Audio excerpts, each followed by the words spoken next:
Hello, my name is Sophie Johnson, and this is my informational video on abortion policy. Today I will be talking about the history, specific policies, and impact of abortion policies derived from scholarly articles discussed in my Politics of Reproductive Policy course. I will begin by discussing abortion history, as talked about in Chapter 2 of the work titled Shifting Context, The History of Abortion in America by Alicia Doan. Since childbearing responsibilities disproportionately fall on women, regulation of fertility has been a long-time concern, especially for women. The 1973 court case, Roe v. Wade, is thought of as the catalyst to modern abortion debate since it ruled that the Constitution protected a pregnant woman's liberty to choose to have an abortion. This does not mean that the issue of access to abortion is in any way resolved, though. Before modern day, the conversation around abortions revolved more around population control, fertility regulation, maternal health, and cultural norms. Today, the conversation revolves more around life versus choice. To give further context on the history of abortion, I will relay some of the highlights that Doan states in her abortion timeline. In 1712, Benjamin Wadsworth, the future president of Harvard, writes one of the first documents about the immorality of abortion. In 1821, Connecticut enacts the first abortion regulation in the country. In the late 1800s, formal birth control and feminist movements are formed. Social purity movement forms as well. As we move further into the late 90s, in 1969, the National Association for the Repeal of Abortion Laws is formed. In 1970, Hawaii becomes the first state to legalize abortion for state residents only. In 1973, the Supreme Court legalizes abortion in Roe v. Wade.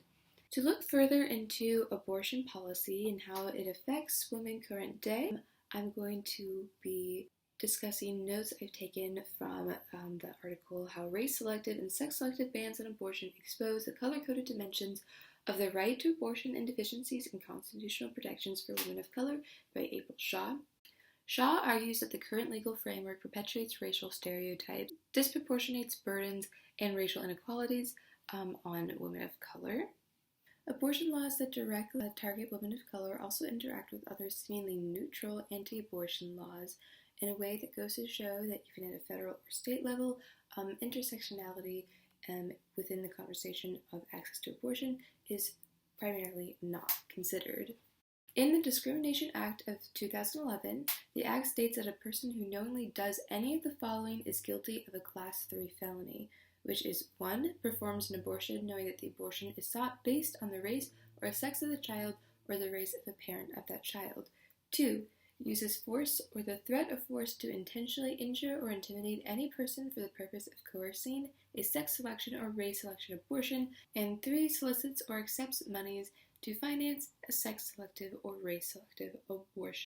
This act was legalized in Arizona. The act was driven by a higher rate of abortions among Black women compared to white women, and legislative members even equated these statistics to a Black genocide, womb lynching, and other very stereotyping terms. So one could say that the Non-Discrimination Act of 2011 has the goal of making abortion less accessible for women of color based on racial stereotyping.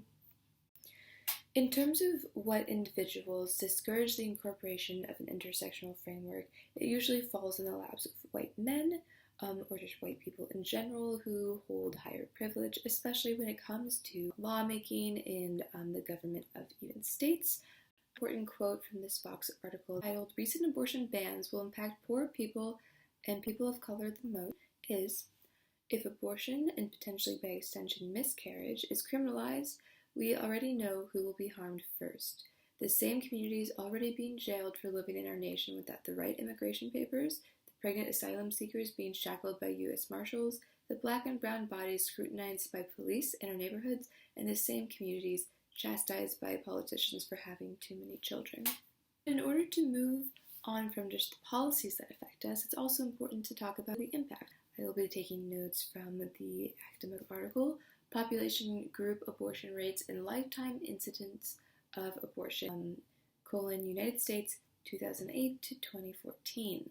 Between 2008 and 2014, the abortion rate declined 25% from 19.4 to 14.6 per 1,000 women aged 15 to 44 years, The abortion rate for adolescents aged 15 to 19 years declined 46%, the largest of any group.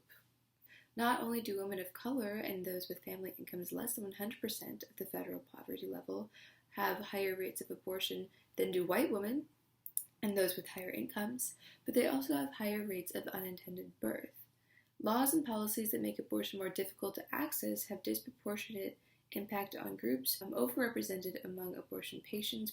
At the end of this article, the author states, future research and interventions focused on abortion and unintended pregnancy should seek to understand the underlying causes of disparities in these outcomes, because this information could inform a comprehensive set of policies and programs that benefit all women. This all goes to show that abortion policies are very restrictive, and it also goes to show that the fight for legalized abortion for everyone is still very much an ongoing battle as we face a world in which Roe v. Wade could even be taken away. Thanks for listening.